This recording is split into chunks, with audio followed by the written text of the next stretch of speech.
like simple morcon recipe. Yes, good for special occasions. Yan ang aking sausage, itlog at cheese lang. Iba may pickles at may carrots. Yan ang aking meat.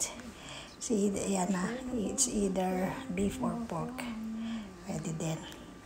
So, umpisa na natin. I-roll lang yan sa pamamagitan ng lagyan nyo na kung ano yung gusto nyo ilagay. Tapos, i-roll. Tapos, pagka-roll nyo, ganyan na itsura. Tapos, i-roll nyo siya sa flour. Yan. Kailangan i-roll sa flour. Roll maigi. Ganyan lang po. Yan. Ganyan na yung itsura. Dalawa lang ginawa ko. Simple lang kasi yan. Dahil Canada Day, yan, akin na yan siyang yan, kailangan siya yung prito yung magkabilang gilid. Yan, ganyan ang po itsura niya pagkaluto niya. Tapos set aside, yan, set aside, mag-isa po ng bawang sibuyas. Ayan, wait until brown para mas masarap. Lagyan ng marinate niya. Lagyan nyo ng tomato sauce. Kung gaano karami rin po yun. Half cup lang. Tapos, lagyan nyo ng tubig. Lagyan nyo na ng cubes.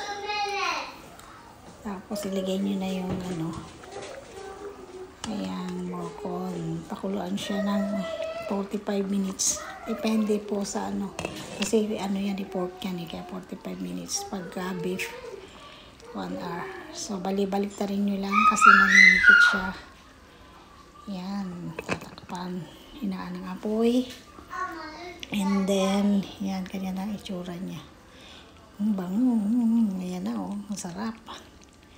Yan lang po, simple lang siya. Tapos, ganyan, palibalik ta rin nyo rin.